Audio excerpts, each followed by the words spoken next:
भोपाल नगर निगम के स्वच्छता के ब्रांड एम्बेसडर बनाए गए रजा मुराद। इसके एक दिन बाद ही ब्रांड एम्बेसडर पद से हटा भी दिया गया रजा मुराद को।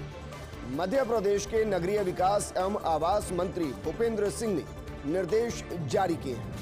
रजा मुराद को ब्रांड एम्बेसडर बनाने का फैसला रद्द करने के निर्देश जारी किए गए हैं। आपको बता दें कि 2018 में रजा मुराद ने कांग्रेस विधायक आरिफ मसूद का प्रचार किया था। संभवतः इसीलिए रजा मुराद को ब्रांड एम्बेसडर पद से हटा दिया गया है। मूल रूप से भोपाल के निवासी हैं फिल्म अभिनेता रजा मुराद। कमाल की बात यह है कि 24 घंटे के आसपास भी वो ब्रांड एम्बेसडर नहीं रह पाए। एक दिन पहले उनको ब्रांड एम्बेसडर बनाया गया और अगले दिन उनको हटा दिया गया। सवाल है कि क्या जिस तरीके से उन्होंने 2018 में कांग्रेस विधायक आरिफ मसूद का प्रचार किया था, क्या ये एक बड़ी वजह जिसकी वजह से 24 घंटे के अंदर उन्हें ब्रांड एम्बेसडर पद से हटा दिया गया, जबकि मूल रूप से भोपाल के ही रहने वाले हैं अभिनेता रजा मुराद। सपा के टिकट वितरण पर योगी आदित्यनाथ का बड़ा बयान। योगी ने कहा कि सपा में दंगों के आरोपियों को टिकट दिए गए हैं। पलायन के जिम्मेदारों को सपा ने प्रत्याशी बनाया है। दंगा करने वाले दंगाई सपा में जा रहे हैं। सपा ने हिस्ट्री शीटर और अपराधियों को टिकट दिया है। राजनीति का अपराधीकरण सपा का चरित्र है और जोरदार हमला योगी आदित्यनाथ ने सपा पर यानी कि समाजवादी पार्टी पर किया है। दरअसल समाजवादी पार्टी ने भी अपनी पहली लिस्ट जारी कर दी और उस लिस्ट में जो नाम सामने है उस पर योगी आदित्यनाथ ने हमला किया और कहा कि सपा दरअसल उनको टिकट दे रही है जो दंगे कराते हैं। पलायन के जो जिम्मेदार हैं सपा ने उनको प्रत्याशी बना दिया है।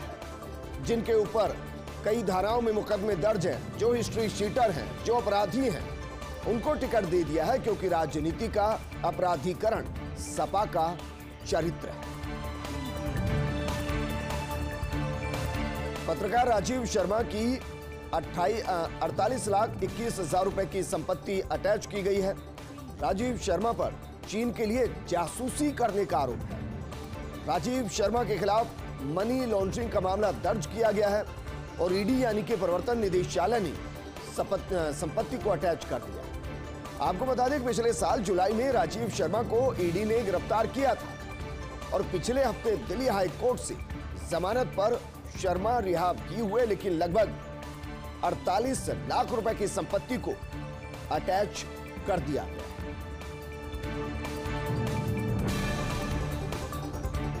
और बात करते हैं भूपेंद्र यादव और इला पटनायक ने मिलकर लिखी किताब the rise of the BJP. BJP का उदय। पहले वित्त मंत्रालय में काम करती थी इला पटनायक। संसद की स्थायी समिति की बैठकों के दौरान यादव से उनकी मुलाकात हुई। 2019 में बीजेपी की जीत के बाद बनी किताब की रूपरेखा। ऐतिहासिक घटनाओं का अध्ययन करने के बाद प्रमाणिक किताब ये छपी है। ये प्रमाणिक किताब लिखी गई है। किताब में उल्लेख हिंदुत्व के साथ किस तरह आगे बढ़ती रही बीजेपी। कांग्रेस सेवा दल के सदस्य थे आरएसएस संस्थापक केशव बलिराम हेडगेवार। जनसंघ के दूसरे अध्यक्ष मौली चंद्र शर्मा का करियर कांग्रेस से शुरू हुआ। जनसंघ के तीसरे अध्यक्ष रघुवीर भी पहले कांग्रेस के राज्यसभा सांसद थे और इन सब तथ्यों का जिक्र इस किताब में किया गया है। वहीं सेंट्रल विस्टा प्रोजेक्ट का पहला चरण पूरा होने की करीब है। इंडिया गेट लॉन की रिमॉडलिंग की डेडलाइन 26 जनवरी 2022 है, यानी कि लगभग 10 दिन बाद। घास लगा दी गई है लेकिन वो सर्दियों के बाद ही घनी होगी। पानी वाली जगहों पर पुल, बिजली की वायरिंग अंडरग्राउंड की गई है। बिजली के नए खंभों पर लगाए गए हैं सीसीटीवी कैमरे और कहा जा सकता है कि युद्ध स्तर पर गणतंत्र दिवस परेड की तैयारियां भी इस दौरान दिल्ली में चल रही हैं। मदर टेरेसा की संस्था मिशनरीज ऑफ चैरिटी को मंजूरी दे दी गई है। गृह मंत्रालय ने बगैर देर किए कर दिया FCRA लाइसेंस बहाल। कॉमनवेल्थ, ऑक्सफेम जैसी संस्थाओं के लाइसेंस बहाल नहीं किए गए हैं। तिरुपति तिरुमाला देवस्थानम रामकृष्ण मिशन भी कतार में है। मिशनरीज ऑफ चैरिटी का लाइसेंस बहाल होने के पीछे एक खास वजह बताई गई है। दरअसल नवंबर में वेटिकन में प्रधानमंत्री मोदी ने पोप से मुलाकात की थी। फरवरी में पोप फ्रांसिस के गोवा दौरे के कार्यक्रम के मद्देनजर ये फैसला लिया गया है। हालांकि कोविड के बढ़ते संक्रमण को देखते हुए दौरा होगा या नहीं होगा, ये बता पाना भी मुश्किल है। और अब आपको बता दें, सम्राट अशोक का राजनीतिक महत्व। बीजेपी की गणना इस साल सम्राट अशोक की 2327वीं जयंती और सम्राट अशोक किस जाति के थे, इसको लेकर चर्चा शुरू हो गई। दरअसल ईसा पूर्व 268 और 232 के दौरान था मौर्य वंश का शासन और बीजेपी ने खोजा राजनीतिक महत्व। 2015 में बनाई अशोक जयंती। बिहार प्रदेश बीजेपी ने मनाई थी अशोक की 2320वीं जयंती। बिहार में ओबीसी के साथ जोड़े जा रहे हैं सम्राट अशोक और साहित्यकार दया प्रकाश सिन्हा ने अशोक पर लिखा है नाटक। इस पर दया प्रकाश सिन्हा को साहित्य अकादमी पुरस्कार भी मिला।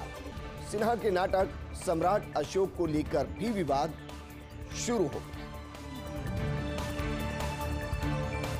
उत्तराखंड की महिला कांग्रेस नेता बीजेपी में जाने को तैयार। दरअसल उत्तराखंड महिला कांग्रेस प्रमुख सरिता आर्या का बयान आया, नैनीताल से टिकट मिले तो बीजेपी में शामिल होने को तैयार हैं। आपको बता दें कि 2012 में नैनीताल एससी रिजर्व जो सीट है उससे विधायक रह चुकी हैं सरिता आर्या। 2017 में बीजेपी उम्मीदवार संजीव आर्य से सरिता आर्य हार गई थी, शिकस्त उनके हाथ लगी थी। अब संजीव आर्य, उनके पिता यशपाल आर्य कांग्रेस में शामिल हो गए हैं। ऐसे में चुनाव लड़ने के लिए बीजेपी में जा सकती हैं संगीता आर्य, यानी कि चेहरे दो होंगे लेकिन दोनों की पार्टियां बदल जाएंगी अगर संगीता आर्य बीजेपी में शामिल हो जाती हैं और उनको टिकट दे दिया जाता है।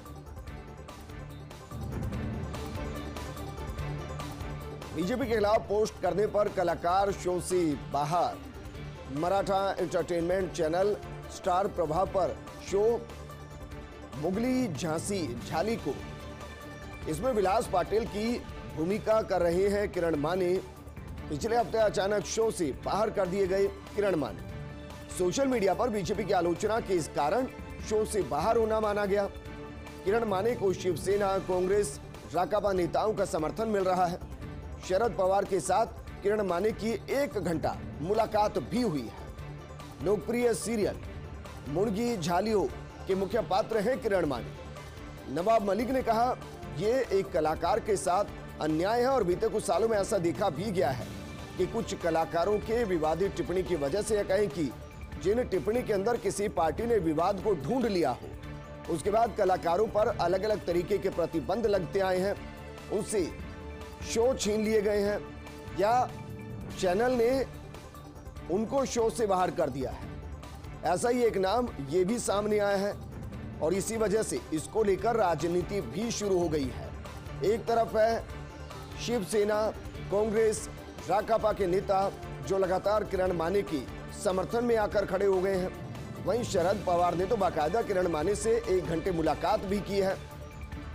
जिनकी हम बात करें किरण माने, वो लोकप्रिय सीरियल मुगली झालियों के मुख्य पात्र हैं।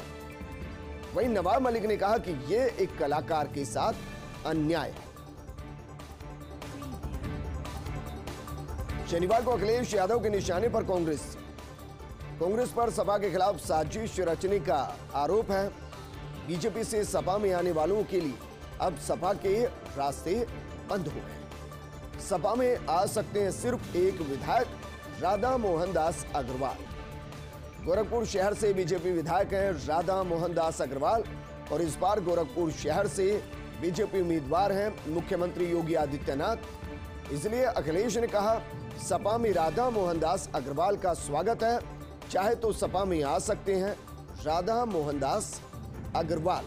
और इस बयान के साथ यूपी की सियासत भी गरमाने लगी, क्योंकि एक तरफ बीजेपी के कई नेता मंत्री पार्टी छोड़ चुके हैं, साइकिल की सवारी कर रहे हैं और जैसे ही गोरखपुर शहर से योगी आदित्यनाथ के चुनाव लड़ने की घोषणा की गई, उसके साथ ही सपा अध्यक्ष अखिलेश ने एक गुगली फेंकी है और गुगली के जरिए साधने की कोशिश की गई है गोरखपुर शहर के वर्तमान विधायक राधा मोहन दास अग्रवाल को।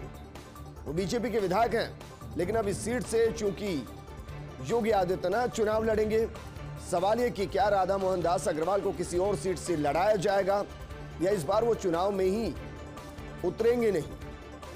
अगर वो नहीं उतरते हैं तो क्या वो दूसरी पार्टी ज्वाइन करेंगे। इसी कयास को अखिलेश ने हवा दे दी, ये कहते हुए कि सपा में राधा मोहन दास अग्रवाल का स्वागत है, चाहे तो वो सपा में आ सकते हैं। वहीं सत्ता के गलियारों में कोविड-19 का असर, कुछ मंत्रालयों में सिर्फ सीनियर स्टाफ ही मौजूद है। चुनाव आयोग के भी कई अधिकारी कर्मचारी पॉजिटिव आ चुके हैं। केंद्र सरकार की महत्वपूर्ण बैठकें भी स्थगित हो रही हैं या फिर वर्चुअली हो रही हैं। रक्षा मंत्री राजनाथ सिंह करने वाले थे मंत्री समूह की बैठक। राजनाथ सिंह खुद कोरोना पॉजिटिव हैं, इसलिए बैठक स्थगित की गई। सिर्फ राजनाथ सिंह नहीं, बल्कि जेपी नड्डा कोरोना पॉजिटिव है, नितिन गडकरी कोरोना पॉजिटिव और कई अधिकारी कोरोना पॉजिटिव, इसलिए जो डिपार्टमेंट उनमें सीनियर अधिकारी ही आ रहे हैं जो कोरोना पॉजिटिव नहीं है।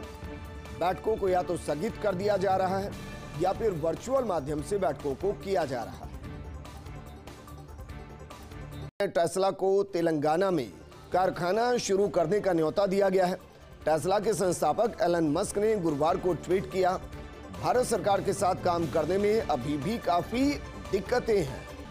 इसके बाद रामाराव का जवाब तेलंगाना बिजनेस के अनुकूल है। तेलंगाना के उद्योग एवं वाणिज्य मंत्री हैं केटी रामाराव।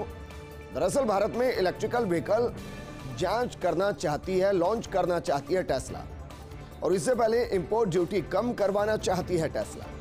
टेस्ला के दबाव डालने के प्रयासों से केंद्र सरकार नाराज है। बीजेपी ने केंद्रीय चुनाव आयोग को चिट्ठी लिखी है।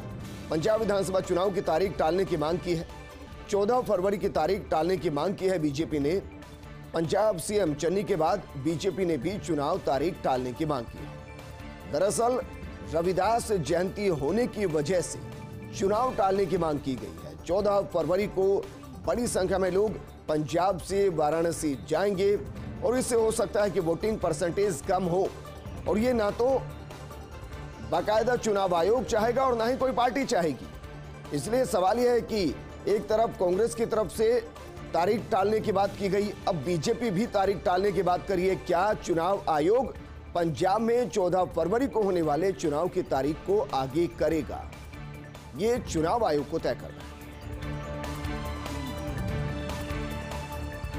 गोवा की विधानसभा की 10 सीटों पर पति पत्नी टिकट के दावेदार हैं। इन 8 सीटों पर बीजेपी के और 2 सीटों पर कांग्रेस के दावेदार हैं।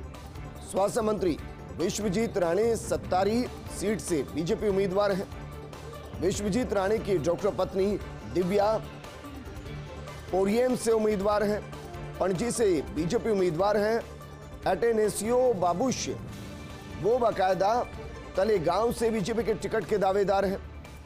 वहीं मॉन्स रेड की पत्नी जेनिफर माइकल लोबो उनकी पत्नी डेलिला बीजेपी छोड़ कांग्रेस में शामिल हो गई। दोनों कलंगुटे और सियोलिम सीटों से चुनाव लड़ सकते हैं। उप मुख्यमंत्री चंद्रकांत कवलेकर की क्यूपीएम से चुनाव लड़ने की तैयारी है, जबकि पत्नी सावित्री को सेंगुएम से टिकट दिलाना चाहते हैं कवलेकर।